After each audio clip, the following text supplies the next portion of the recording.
Right then, we are live. I'll just quickly check my webcam. I've had a little muck around from last week as well, and I've downgraded the quality to 720.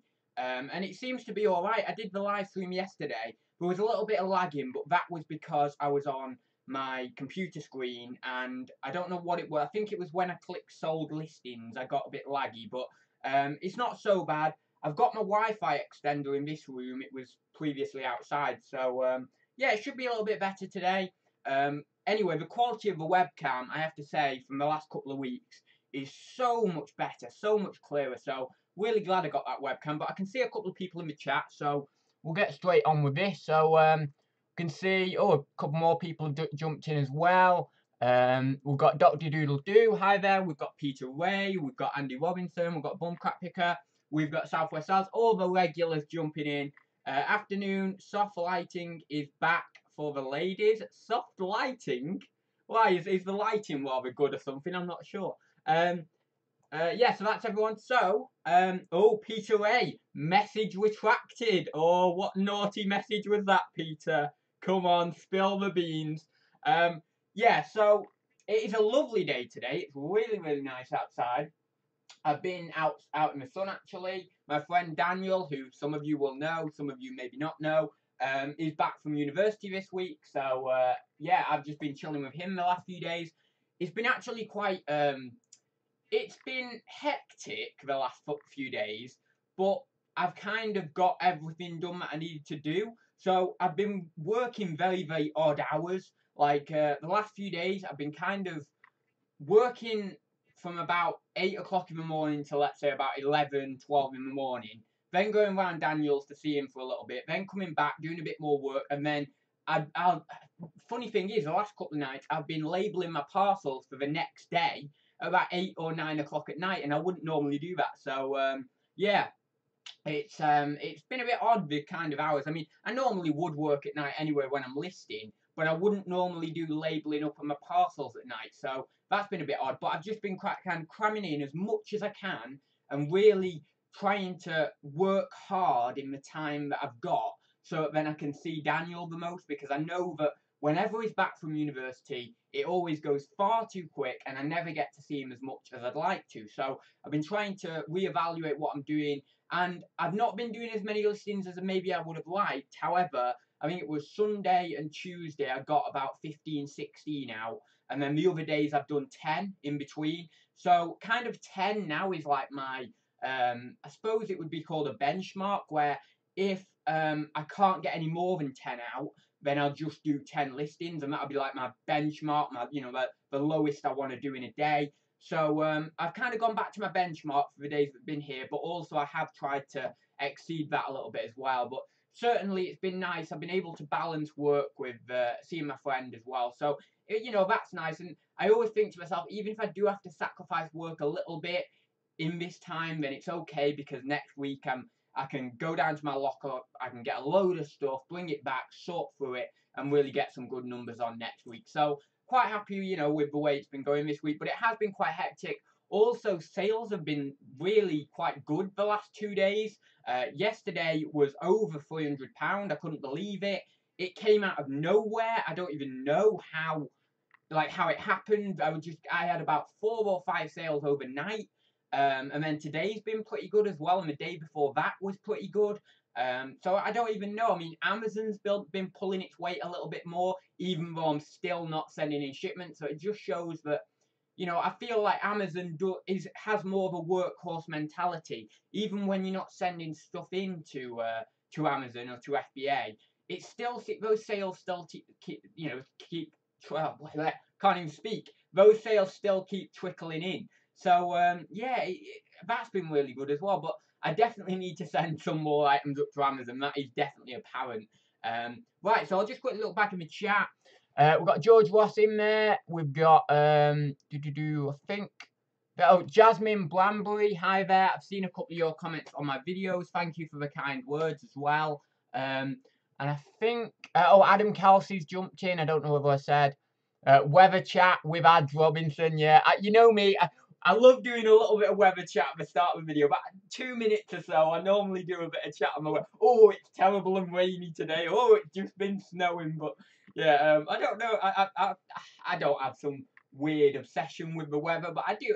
I like tracking the weather. I like looking at the weather on YouTube. I do it on YouTube now because generally when I was in high school, or even in college or wherever, when I get up in the morning, I'd watch the news and then wait for the weather to come on. I wasn't really interested in any of the other news, to be honest. But because it seems very negative the news. I mean, I know that they have to talk about negative stuff. I know that negative stuff happens in the world. However, I do feel it has more of a negative connotation to it than a positive one. I feel like they could reflect on the negative stuff, but then, move towards the positive stuff a little bit more, because I think that would help because essentially millions of people are viewing the news. So I think that would help the general mentality people. Or maybe they could finish on a positive story. I don't know whether they do that these days. But generally, I like watching the weather on YouTube because it cuts out all the other news. I just get to the weather, because that was the bit I really liked when I was younger. So yeah, I do like watching the weather. But anyway, I'm not going to ramble about the weather anymore. Right, where are we in the chat? Let's see if there's any questions. I don't think there is. So today, I just didn't want to neglect the chat then before I start rambling. So today, I wanted to talk about the self-employed mentality. And not only did I want to talk about it first off, before I talk about it, I should say, I wanted to actually get the opinions in the chat. Because as I say, over the last couple of weeks, I might have neglected the chat a little bit on Thursday Talks. I might have been rambling a bit too long and stuff. So first off, I wanted to actually get the opinion of you guys in the chat right there. Or if you're watching on the replay, you can feel free to drop a comment down below of what you think the overall self-employed mentality is. Is it being a hard worker? Is it having the foresight to maybe see opportunities and take them? What is the kind of overall self-employed mentality? What makes up that kind of mind of a self-employed person? How you have to be successful in business on your own? Because essentially that's what it is. And that leads on to maybe independence. Independence, I feel, is a big trait of having that self-employed mentality. So what do you guys in the chat? You can do it in as many or as little words as you like. But what do you guys in the chat think the self-employed mentality is? Just quickly go into the chat as well, just to see some comments further up. So we've got Adam Kelsey, your English ads equals natural obsession with the weather. Fair enough, yeah, definitely, because it's always chopping and changing. And generally, it's always negative as well. It's always raining or something like that. So it's really nice when you get a nice sunny day, because you're like, oh, I've got to talk about it. So yeah, I do want to get out, actually. I will, once I've wrapped Thursday Talks up, I'll get out in the weather a little bit. I've already done some photography today. I've already wrapped my parcels up, so there's not much else I need to be doing. So yeah, that's pretty cool. Obviously, I'll list later on. I've already done some listings as well today, but yeah, generally what I do now is get up at like 7 o'clock or so, or certainly the last week. I've been getting up about 7 o'clock, and then I'll have photos on my phone already, because mainly I do my photos in bulk now. And then I just list in the morning, and it's really nice. So I always get, I get a few listings up in the morning. It's so good. So yeah, I've done plenty of stuff today this morning already, which I'm happy about. So it means I can have a little bit of a break this afternoon, which is always good. So Adam Kelsey says, self-employed mentality needs concentration, dedication, routine, discipline. That is very, very good, actually. Jasmine says, driven and self-motivated. Yeah, very true. We've got Steve Green in the chat as well. So hi there, Steve. Thank you for popping in. Well, here, Bumcrack Picker. Peter, don't tell Ad. I think I missed the last 2 Thursday lives because I was faffing around at storage units. Why would you not want to tell me that? Well, clearly you do want to tell me that because you put it in the chat. But no, I'd rather you be messing around with storage units and stuff and getting some work done than just watching me. You can always watch me on the replay. Enjoying the new PC ads. I am, Peter. Yeah, it's really, really good. In the unboxing video, I did. Thing is, with that unboxing video, I recorded that about 2 weeks before I actually put it out. So that was like 4 or 5 weeks ago for me. I can't even remember, but it was a long time ago when I recorded that. But when I recorded it, I think I was having trouble with my mouse. I know that. but also I wasn't like falling in love with the PC. Like I needed a bit of time to get there with it, to actually understand it a bit more. Because obviously I recorded that video while I was setting it up. But after a few days, after a week or so, I really started to love it. The internet was a little bit slow. I don't know why that was. However, I then bought a Wi-Fi extender which I had outside previously, and it worked okay, but it seems to be working better in this room. It's saying to me on the little lighting, as like a little LED lighting signaling system, and it goes like orange, red, amber, not orange, green, orange, red. I nearly said orange and amber then, but they're the same thing. So yeah, at the moment it's just gone back to flashing amber at me actually, which means it's okay. But it is, for the majority of the time, it's flashing green or just staying on green. So yeah, once I did that, the Wi-Fi improved a little bit. The overall speed of the computer is really good. I'm happy with it. I've not really. It is a gaming PC. I've done a couple of online games with it. Some sort of more like is it MMORPG or something? Oh, I don't know. MMOPRG. I don't know. Massively multiplayer online role playing game. So MMORPG. Yeah, MMORPG. Done a couple of them. But I've not really done like downloaded games and stuff. So I would like to try that out. I really would like to get like a flight sim or something and get like a proper joystick. And I always say joyce, I mean joystick. I don't know why, but I used to always think that joystick was JOYCE, like the name Joyce. I don't know why. I thought that for ages and I was saying it for ages. But no, I want to get like, I've always wanted a joystick and do a proper flight sim game. So I think I will do that at some point with this PC. Because I really like the flight sim games. I think it's so cool, and especially with the joystick, it'll be really. I think that would be really cool. Confidence that you can make money without a regular job. School careers teaching doesn't help with this, or dated views from peers. Yeah, very true. I mean, it is. It's like this. I mean, and I always refer to it as an insane level of confidence because that's kind of what it is. It's not just confidence, it's like a very, very high, super level of confidence that you can make money without the need of anyone else except maybe a customer on the other end. And okay, maybe the use of a platform like eBay. But aside from that, if we take eBay out of the mix, even just being able to do business between two people and make money that way. So it's kind of just an insane level of confidence in yourself, belief in yourself that you are going to be able to, make this work, make money with this. And I don't think you kind of, even when things fail, if you're a self-employed person and things fail, and I've had loads of different failures, I've had terrible, terrible failures, and even when in that moment when those things have failed, it's like it's like the world falls in on you, but then a day later you can spring back, or 2 days later you can spring back, and then you're just on to your next thing. And I think that certainly works into that self-employed mentality, being able to not let failure hold you back. You just keep going, you just think, right, what else can I do to try and succeed? And I always think now it's not like the success that makes you happy.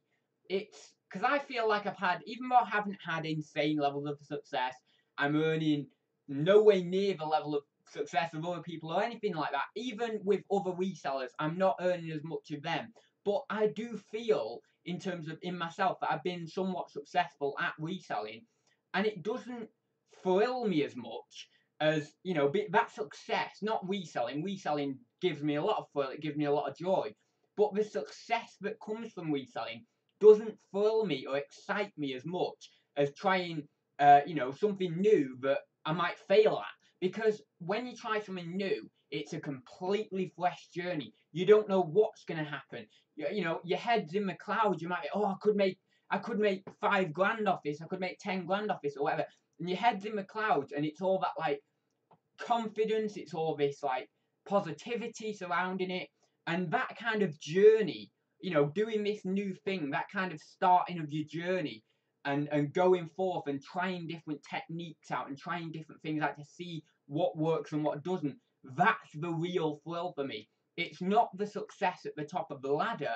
It's actually climbing that ladder of success, because that's where the excitement comes from. That's where you learn what not to do. I mean, you literally, if I were to compare it to a ladder, it's like if you have a ladder fully horizontal up a wall and you start climbing it, it's just going to tipple over like that.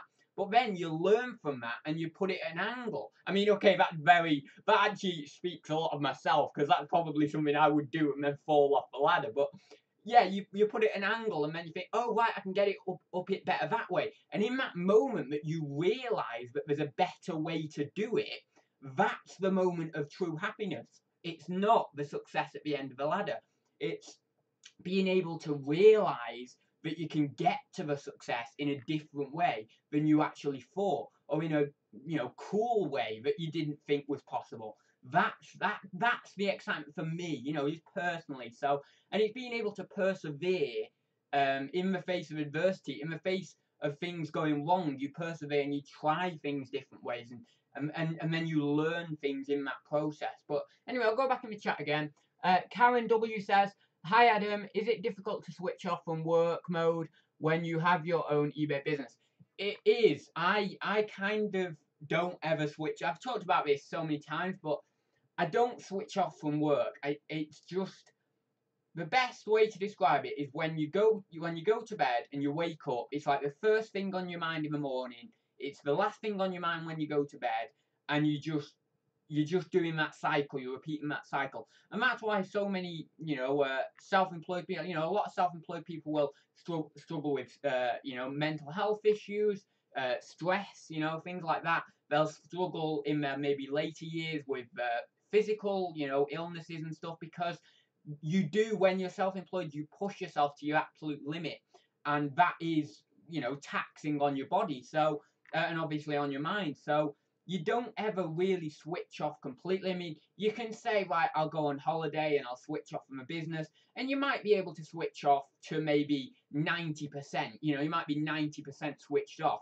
But I really do believe that any self-employed person, even if you go on holiday and you can switch off to almost full, they never switch off completely. Not completely. There's always something. You're always something in the back of your subconscious that's you're thinking about. Maybe it's a new idea. Maybe it's a new plan. Maybe it's a problem that's going wrong at the moment that you took a break from, and now that's going around in your mind a little bit more. Something. There's so many different things, but I just don't think you ever switch off fully. The only time really you do switch off fully is when you're asleep. When you go to sleep and maybe you have a dream, or maybe you don't have a dream, but you're just asleep, and that's when you kind of switch off. But then again, I mean, I've had dreams related to reselling. I think I did a Thursday Talks episode. Actually, I think it was called Thursday Talks, Dreaming of Reselling or something. And I actually spoke in that video about the fact that I had a reselling dream one night. So, I mean, we've done everything on Thursday Talks, obviously. But yeah, I mean, it even sometimes to that level, it even kind of, I wouldn't say haunts your dreams, but it's kind of present in your dreams even. So, yeah, it's pretty crazy. You kind of never do get to that level of being completely switched off. It sounds corny, but it's a way of life, really. A lot of resellers, self-employed, don't want to switch off, as it's a hobby interest as well as a business. I couldn't have put it better myself, Johnny, actually. That was, he's not called Johnny, actually. It sounded like it was like his last name. But no, Johnny, I couldn't put it better myself. It was, yeah, that is exactly true. I actually don't want to switch off. I mean, I might say to you sometimes, oh, I'd like to go on a holiday, I'd like to go this, but actually that's just me getting a little bit overextended. But if I just have a couple of hours break, I'll be back at it again and I'll want to do it. So I never really want to switch off. My work is so much like my hobby that it's kind of an amalgamation of the two. So yes, okay, I'm not gonna lie, reselling sometimes feels like work. It does, whether it's return requests or problems that have gone wrong in shipping or whatever it is. It doesn't really matter what it is. If there's some sort of problem that you're dealing with, it can sometimes feel like work. But at the end of the day, you still want to solve that problem. You want to get through that problem, and that problem does give you some motivation, actually, in a sense as well. But certainly it can sometimes feel like work in that sense. But I don't ever really want to switch off completely, because I always keep thinking to myself, well, I've got to keep going. I've got to keep trying and find new ways of doing things, and then maybe I'll get to where I desire. But the fact is, if you look at if you step back and look at that overall picture, in many people's lives, you are already where you want to be. Whether that's you've got a healthy family, and you've got a lot of love in your life in that respect. Whether you've got maybe you don't have a lot of money, but you've got other things that are obviously big positive forces in your life that make you realize, actually, I am somewhere where I want to be. And I'll put this in context. So I always wanted Ads Emporium, right? And I always talk about this big, lavish emporium that I wanted. And I've always, since I was about 14, I've always dreamed of that. I want that. I want a shop. But when I step back and I look at my business right now, I've got a shop. I've got an eBay shop. It just didn't manifest manifest itself, that dream, in the way that I thought it would in terms of a physical shop. It still is the same dream, and I've accomplished my dream in its basic form. However, I've just accomplished it in a way that I wouldn't have thought I would have accomplished it in. So you see, if you step back and you think, oh, I have done what I set out to do. I have already achieved my dream. I've already got what I wanted, and that's that. And then what you can think is, well, if I've already got what I wanted, there's nothing really to stop me pushing this a little bit further and working a bit harder and taking it a little bit further. And then maybe, in a few years' time, maybe a decade's time, I don't know when it'll be, maybe I will have a small shop. And then maybe I'll have 2 shops, or maybe I'll have an emporium. I don't know. But at this level, at this basic level, I've achieved my dream. So it doesn't matter how much more I take it, or if I take it any further anyway. I could keep it at this level. I could just up my eBay takings. I could just keep piling things on eBay and just not have a shop, have an eBay shop, but not a physical shop. And I could just grow in a different sort of way, grow my dream in a different sort of way, grow my business in a different way. But it's, I probably will end up going a little bit further and getting a physical premises, because that's what I want. Whether it fails or not, it's stupid. I was going to say I wouldn't care. It would be stupid for me to say I wouldn't care. Of course, in the moment of my business being a failure in that sense, of course I'm going to care that it was a failure, because it was my dream. But at the same time, I'm not going to let anyone stop me from trying to achieve that dream, or trying to at least do that dream in some sense, because if I fail, at least I've done something, at least I've tried it. And that will give me the motivation in itself, because I've at least tried it. So it's just one of those things where I forgot where I'm on, because I've gone off topic here, but I've just gone all over the place. But yeah, I'll go into another question now. I'll probably answered that enough. It's nice to have, this is BCP, it's nice to have the freedom of just ticking along at your own pace without having the stress of a 9-to-5 job. Very true, it is. And I think that we say all these things about self-employed mentality, like we've said, about dedication, about discipline, about, independence.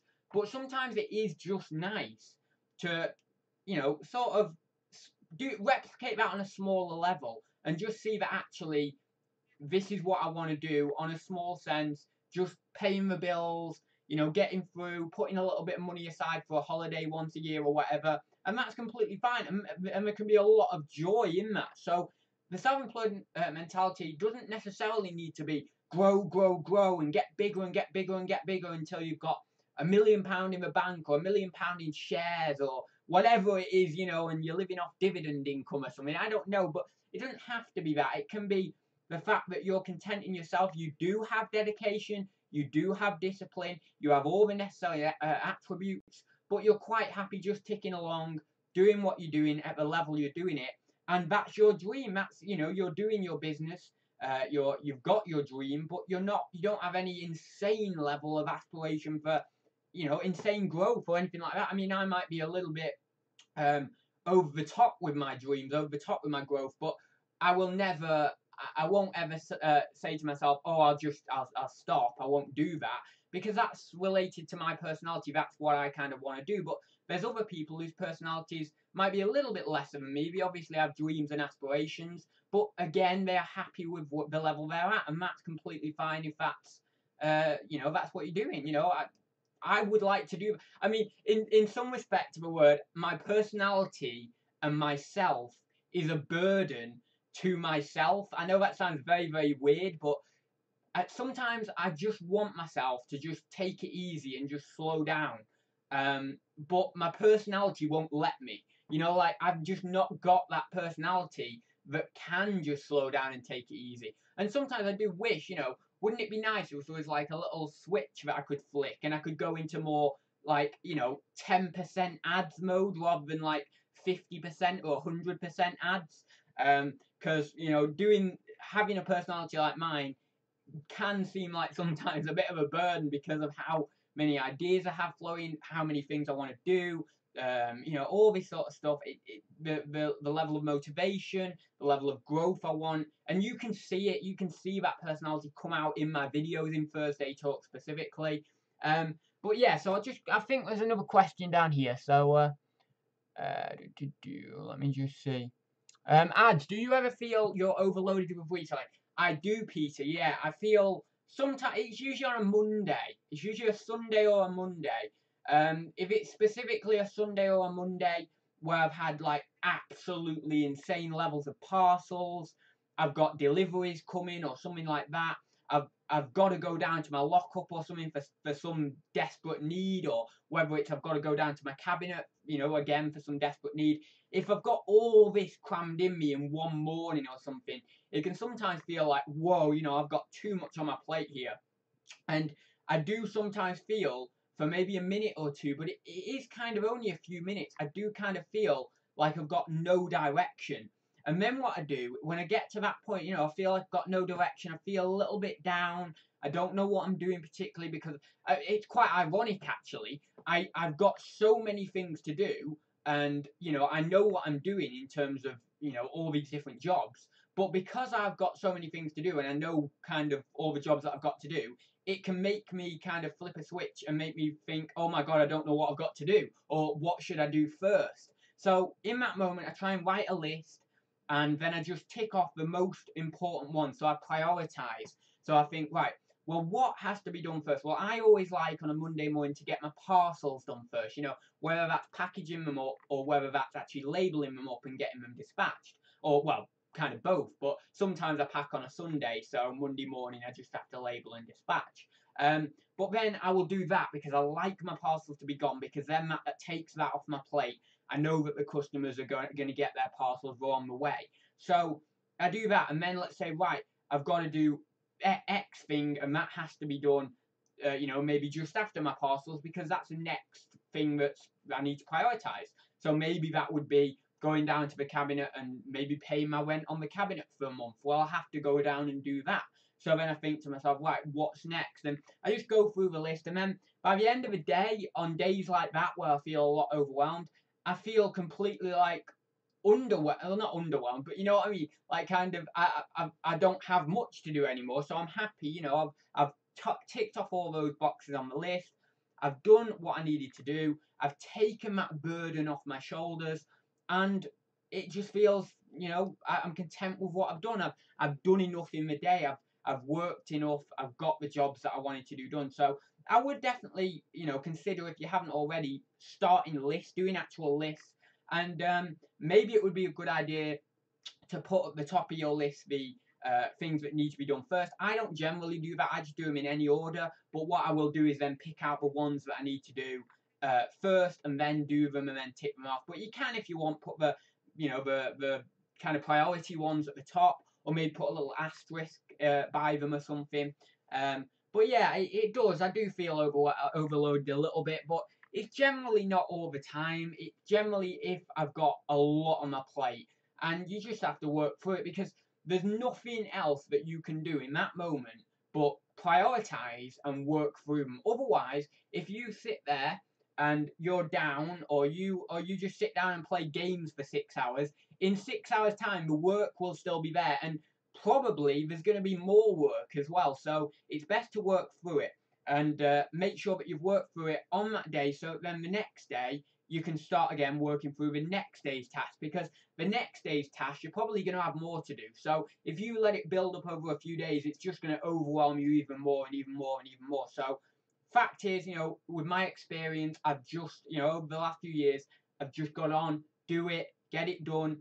If, I'm feeling a little bit overwhelmed, I try and just throw myself into it again. I know it's hard. I know in that moment it can feel like you don't want to throw yourself into it. You just want to kind of sit down. You want to relax for a bit or whatever. But sometimes it's, the best situation. Now, if you do feel like really, really overwhelmed and you have got a little bit of time to spare, and maybe your parcels don't need to go out till the following day, you've got to assess it on your own basis. But maybe it is worth taking a little bit of time out that day, if you've got to a critical mass kind of point.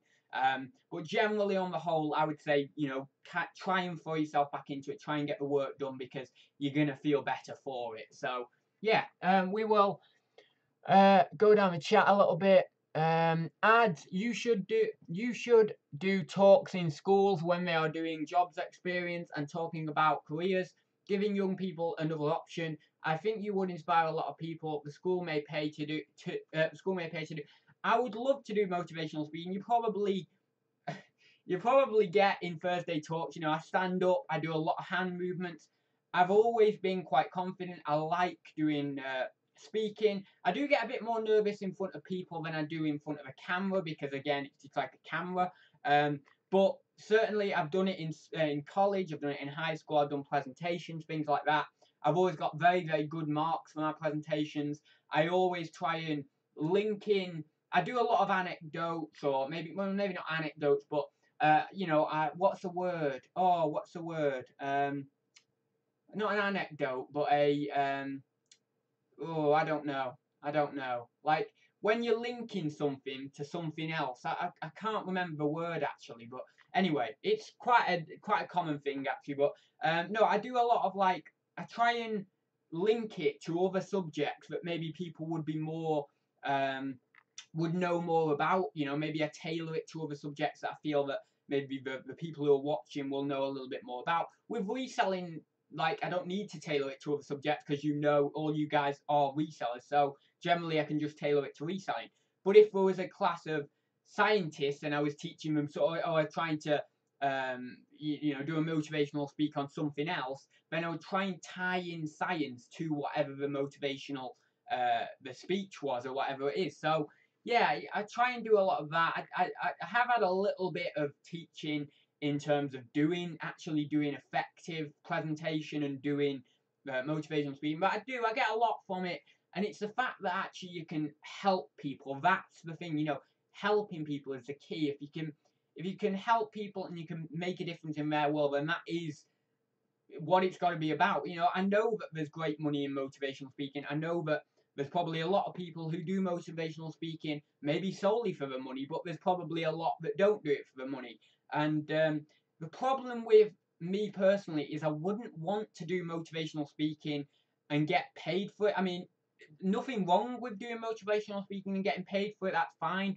But I feel with my personality, I would get a little bit too tainted by the money, and I wouldn't be as genuine. Like if I just did a motivational speak for a school or a church or wherever it is, and I did it for free, then that's completely, I'd be myself. I'd be very genuine.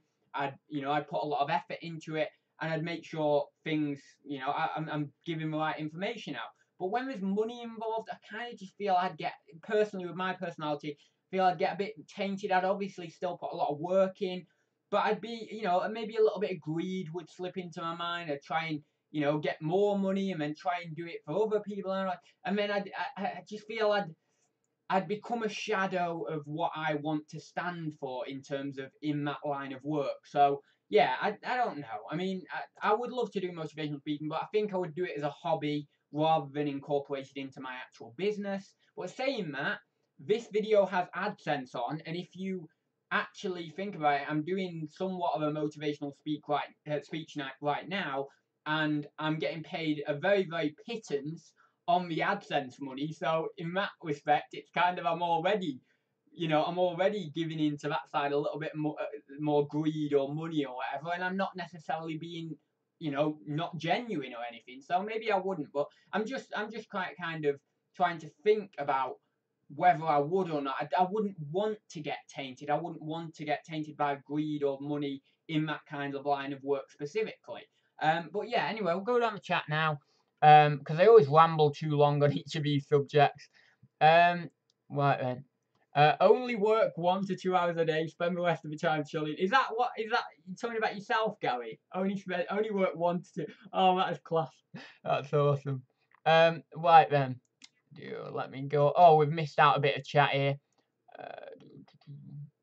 Anyone in here doing merch and being randomly tiered up to 100? Funny you should say that. Actually, I may as well talk about this actually because it is reselling. I bought some merch designs, and again, this is one of my wonderful failures again, which is great. But it just shows, like in business, there's so many people fail so many more times than we succeed, and then that one big success everyone talks about, but they don't actually talk about, you know, all these different failures and stuff they've had in the past. But no, I bought some merch designs, bought 10 designs or something, and it did none of them sold. I did do more research. Like I was trying to research companies that would give me custom designs. And what I mean by custom is not do designs that are already on merch. Like what you'll find is if you buy merch designs, you go on Fiverr or you go wherever. If you buy a merch design and you get the designer to design it, they will actually just copy someone else's design off merch, and then they'll just like rejig it a little bit, and it won't, you know, it won't be very different. And then, you know, they'll give it to you, and then you upload it and all that sort of stuff. But you don't really get many sales because there's like, you know, a few other, might be hundreds out there, or might be, you know, a few other designs out there like it. So I was trying to find a company that did kind of pretty much custom designs, and I did find this one company. However, I think I did look at a couple of the designs when I got them, and I think a couple of them weren't completely custom. So I think that might be where I kind of went wrong in that sense. And again, this is brilliant. This is what I'm talking about failure. Like the fact that I know that information now and that I can tell that to you, the fact that me failing at that has given myself, both myself and you guys, a little bit more knowledge on buying merch designs and the way you should go about it, maybe. It's brilliant. That's what you want, because the next time you try it, you'll be a bit more effective at it. You can try it in a different way, and then that will maybe lead you a little bit closer up that ladder to the eventual success. But yeah, anyway, so I bought some designs. Some of them, as I say, they weren't completely custom, even though I thought that what I was buying was custom designs, but maybe I would need to read into, you know, maybe a bit more of the small print or whatever before I actually was to actually purchase some. But anyway, I whacked them all on, and I left them. And I basically I checked in on them a couple of, you know, for a couple of days, and then, well, not a couple of days, a couple of weeks or 3 weeks or something, and then I just left them. I thought, right, that's failure, that's done, and that's what I always do. I move on. If things aren't working, I move on. I don't. That's what I learned like years and years ago. If things aren't working, I just move on. The problem with me is I move on too quickly. You should really give it, like, you should really put a lot of effort into it over 6 months or a year, and then if it doesn't work, you should move on. But anything other than reselling is the exception for me. I will do reselling as best I can. I'll put so much effort in, and if it isn't working, I'll try different ways. But with everything else, after a few weeks, I'll just move on to the next thing. So I thought, right, that's a failure. It's okay. I'll move on. And I moved on, and I did some other things. I've done some other little investing things and stuff like that, because I do a few different things in the background that I don't really talk about on the channel. Not necessarily like the weird things or anything, but just a few different, you know, ways of financial investing and stuff like that, because I like to do little side projects. I mean, again, that comes into self-employed mentality, the fact that you're always looking for another little opportunity, you know, another thing in the, you know, in the sidelines, or the pipeline, or whatever it's called. But yeah, I wrote it off, and then about 2 or 3 days ago, I go back onto my merch, and I end up having a sale. Now, I've only had one sale on merch, but as you can see, Johnny said in the chat he had been tiered up to 100. Now, I only had one sale, and I had been tiered up to 25. So I thought you have to get 10 sales to then get up to 25. So I don't even know. But anyway, I'm probably just going to keep them designs on there for the time being.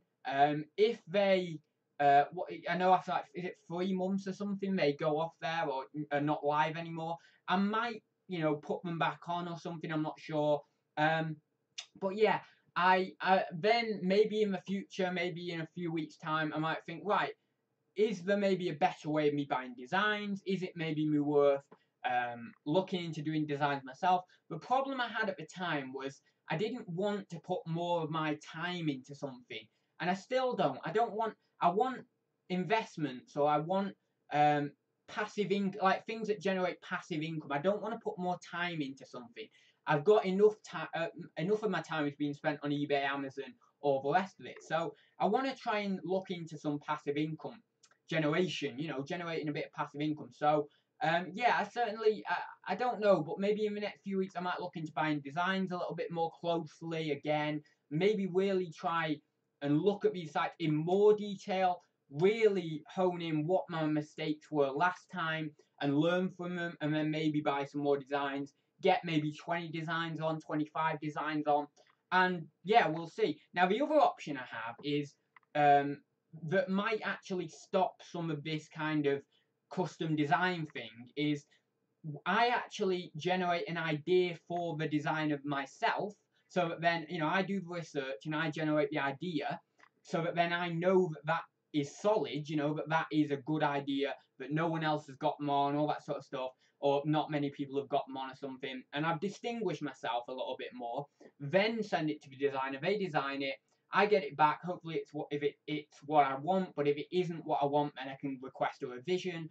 And then obviously I upload that, and then that might actually be a better route to do that. So again, maybe that's something I've learned from the process of buying merch designs. Is actually maybe a good idea is to do the idea and then send it to the designer first. However, I thought to myself at the time when I was buying designs is if I do that, I've kind of done half the work already. So why not, and then I'm paying like 5, 6, 7 quid or whatever it would be to a designer to design it, but actually I've done half the work, so I may as well just go the whole hog and do it for free, like do it all myself. And then obviously I don't want to do that because of the time factor. So I don't know, but certainly I might go back into merch a little bit, might put my toe back in there. But obviously you can probably tell with my voice, the way I'm speaking about it, I'm not 100% invested in it.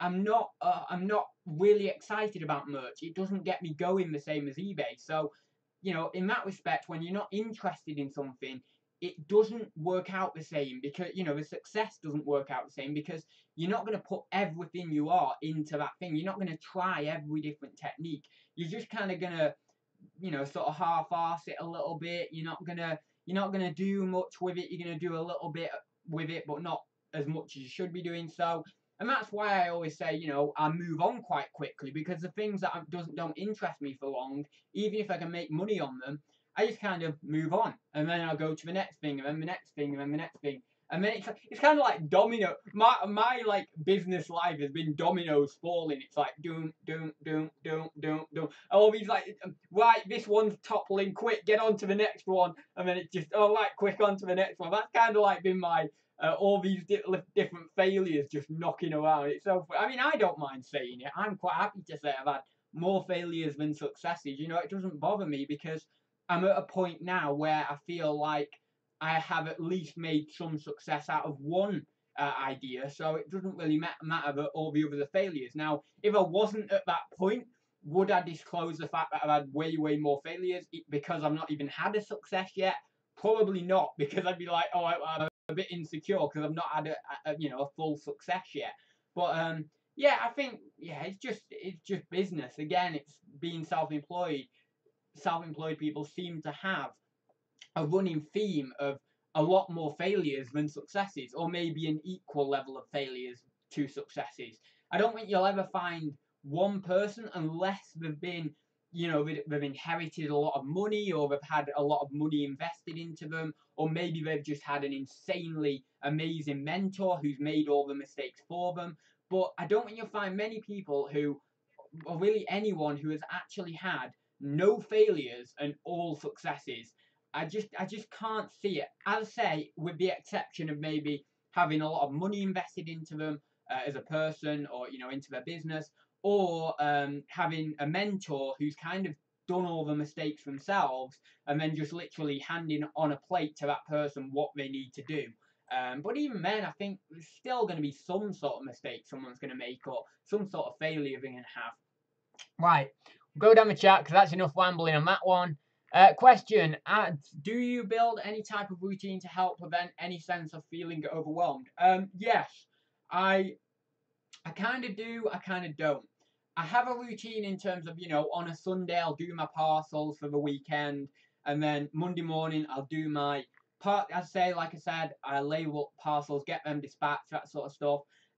I'll try and set days for things. So there'll be certain days like I will go sourcing. Like generally it's a Saturday or a Tuesday, with the exception of one auction house that I go to. Well, I don't go to, but I bid, and that is on a Wednesday. But generally, it's like Saturday, Tuesday, Wednesday. I don't generally source any other days, so you could say that's kind of a part of the routine. I kind of do my listing at night rather than in the morning. However, as I said in the start of the stream, in the last couple of weeks, maybe the last 3 weeks or so, I've been doing some more listing in the morning, and that's worked out really well. So I've kind of built that into my routine now. So I do a bit of listing in the morning and then a little bit of listing at night. I do my photography generally about 2 o'clock-ish, something like that. But sometimes I do it in the morning. I did used to have more of a routine maybe 3 or 4 weeks ago than I do now, but kind of it does change a lot. And I think you'll kind of get that in terms of being self-employed. Things change from day to day. You can get a phone call off someone, and you can be down wherever it is, around someone's house or wherever, looking at a big job lot of stuff. So I try and be flexible with my routine, but I also have some sort of very, very slightly structured routine, in terms of both in the day, but also on the week or on the month, that sort of stuff. In terms of my accounting, I always do that on like the third day of the month, the new month. So that's kind of a routine in that sense on a monthly basis. In terms of a day, as I've mentioned, per day I will have a list. I'll try and write a list every day, and I'll have like packaging on there, photographing, whatever it is I need to do, FBA listing, sourcing, all these different things. If I need to get some more boxes, if I need to get some more Royal Mail sacks, whatever it be, go down to the post office, go down to the Hermes drop off. Really, whatever it is, I'll have that on the list, and that'll be some sort of structure to the day. What time are we on? 1:45. Oh, we're all right. We're not too bad. I thought it was later than that. I feel like I've been talking forever. Ads need to work smarter, not harder. I only sell 2-3 items a day, but average selling price is 30 plus. Yeah, definitely. I've kind of been lured in a little bit with the amount of stock compared to actually value of stock. So what I mean by that is I kind of like knowing that I'm getting like 20 boxes of stuff compared to like getting just a few items. And I think that might not that. I mean, I have sort of critiqued this in my own mind over the past few weeks, whether doing this kind of new method of buying in bulk from the auction and buying these random boxes is a good way for my business to go. Because in these random boxes, yes, okay, I'm getting them for sometimes there's only £2 worked out in a bigger bundle. £2 plus commission, £5 plus commission, maybe £10 plus commission maximum. If it's from this specific auction house that I'm thinking of.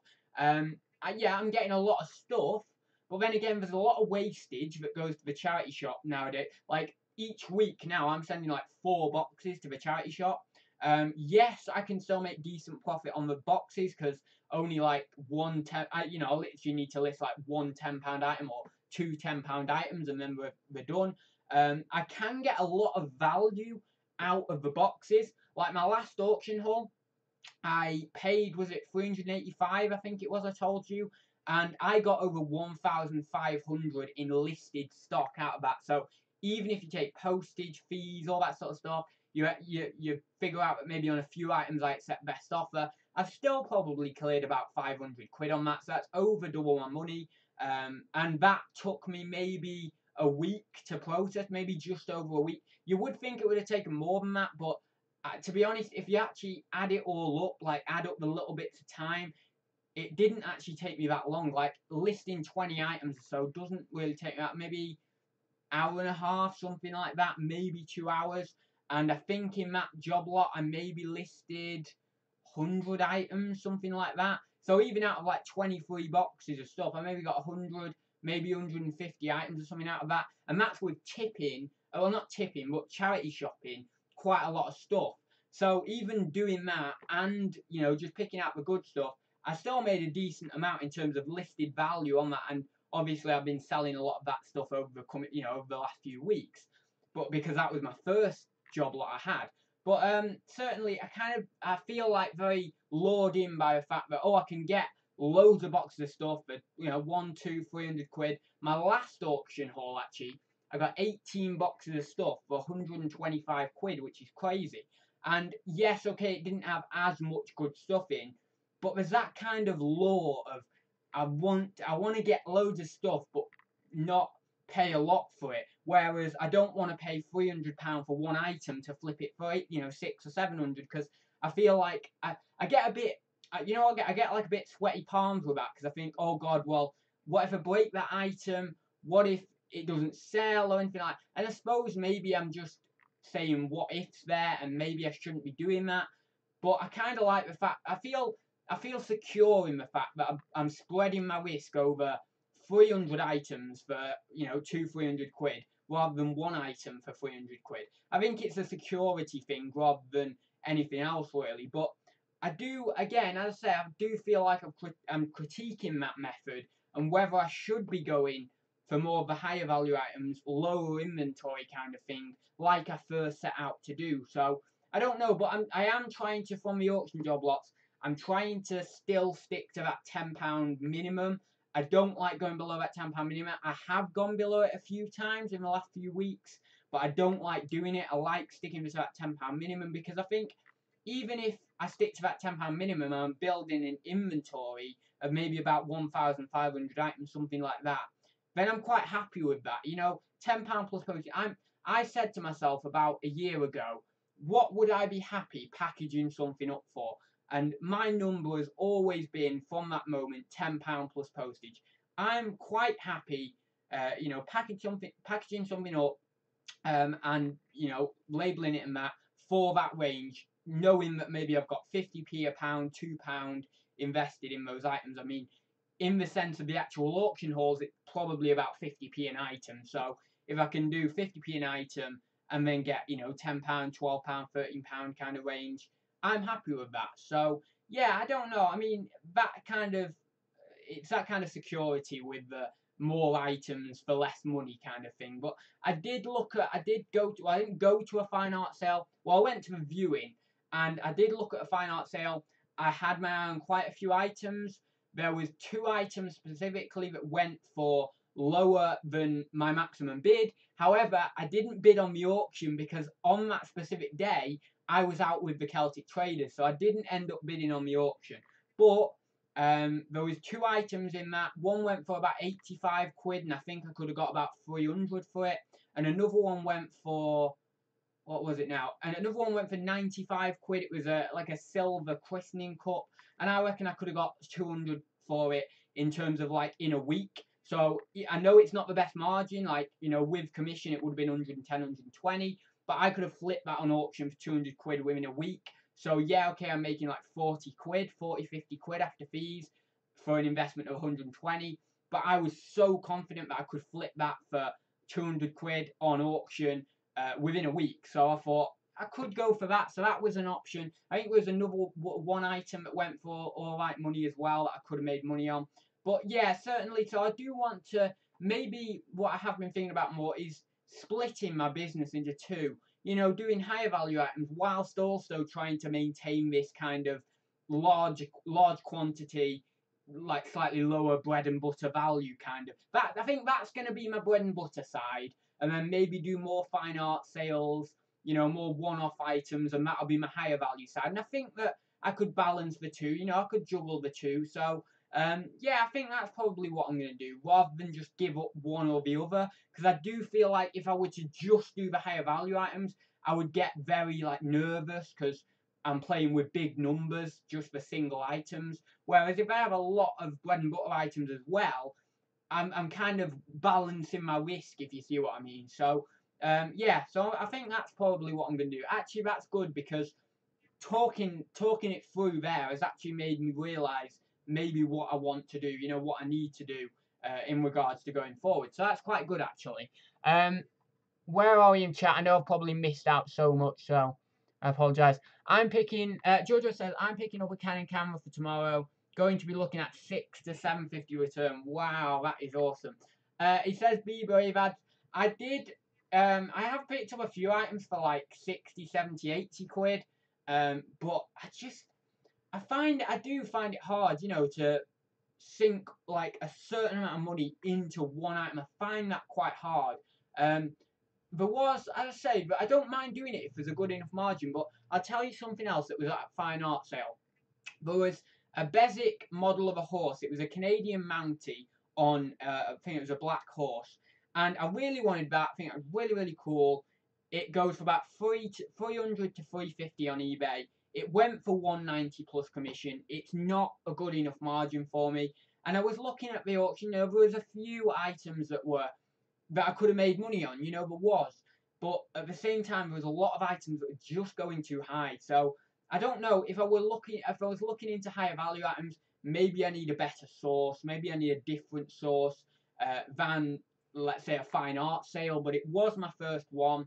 It was sort of a just trying to look into it to see if it would be viable. And I'd say there was a couple of things there that were maybe viable.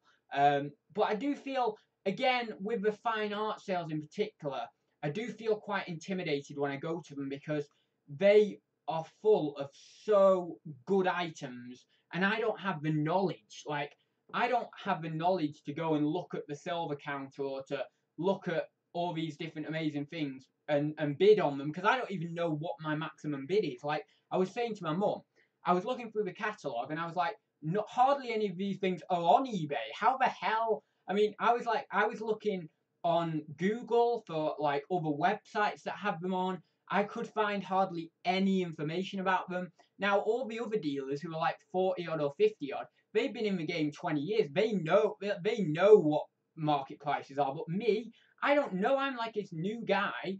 I can't look on eBay because there's no sold. I can't look on Google because there's no sold. So what am I going to do? Like, just bid and then just hope for the best. Like, bid 50 quid on an item thinking I might be able to get 150 out of it. But that's just pure speculation. So I'm really like, I just don't know about them fine art sets. I think I've just got to get more confidence with what I'm looking at in terms of these antiques and, you know, these higher end antiques, because there's no other way about it but just trying it, just keep going with it. So I'm definitely going to do that. I'm definitely going to try that.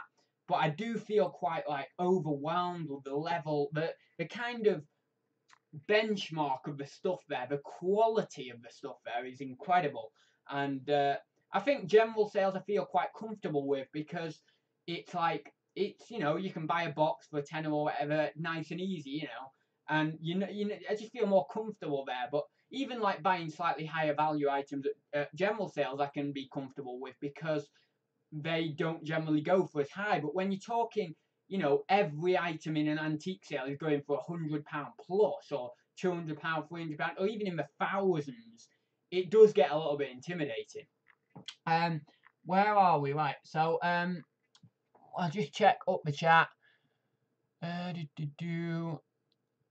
Ads only sourced from auctions. Good stuff goes to booths. Some stuff goes on eBay or Etsy, and sell the rest at car boots. Yeah, that's a good play. Yeah, I mean, like with sourcing, again, for sourcing for me, certainly over the next few months, it's going to be quite difficult because I don't mean I can't get stuff. I mean, actually the opposite. I'm going to be able to get too much stuff.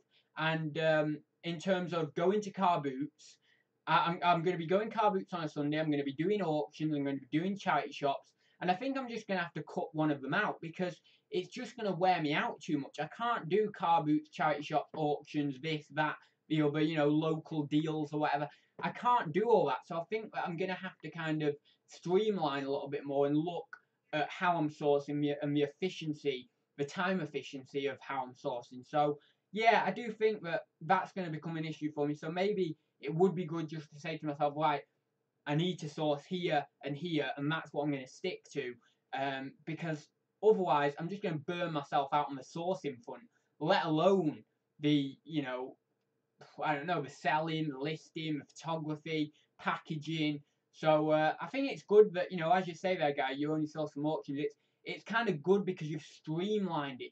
You've worked more effectively. You're not like thinking to yourself, right, I've got to do a car boot this week, or I've got to do 2 car boots on Sunday, then I've got an auction on the Monday, then I've got this on the Tuesday or whatever, and you're trying to fit it all in, and it's just getting a bit crazy.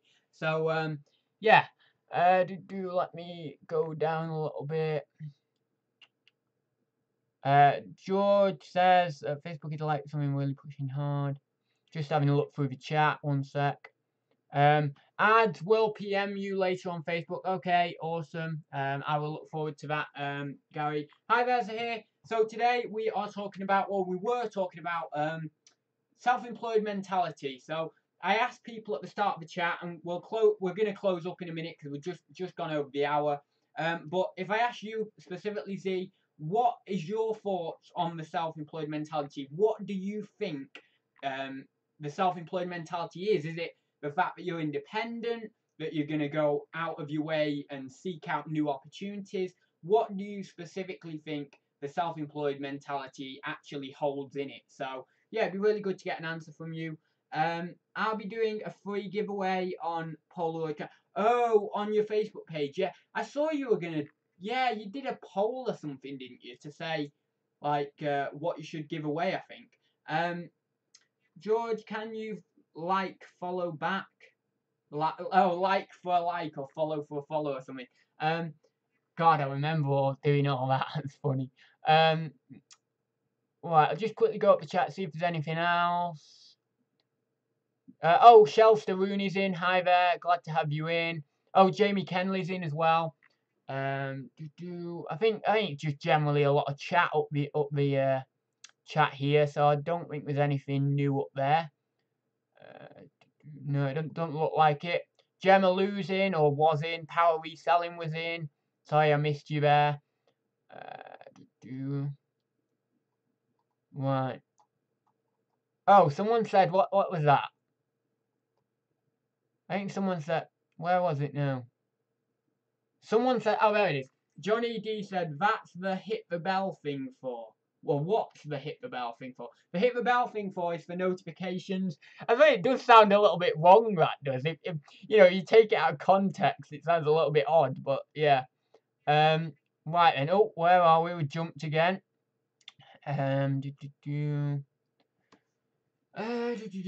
Good topic, ads. Self-employed mentality is about hustling any way you can. Yeah, very true. That's, again, we've all touched on that kind of thought process. We've had people answer about dedication. We've had people answer about discipline. About just, I personally said about independence, being independent and thinking for yourself and getting out there and doing and taking those opportunities you can without anyone saying whatever it is. You just focus on taking those opportunities, doing the best you can. There's loads of different things with this kind of mentality, this self-employed mentality. So yeah, I'm gonna leave it there, guys, because I don't like going too far over the hour. So I'll leave it there. If you enjoyed the topic today, as always, please do leave a like down below. I think this must be a record. I know Andy said yesterday on my other live stream, is this a record for the amount of time that ads has actually stayed on topic?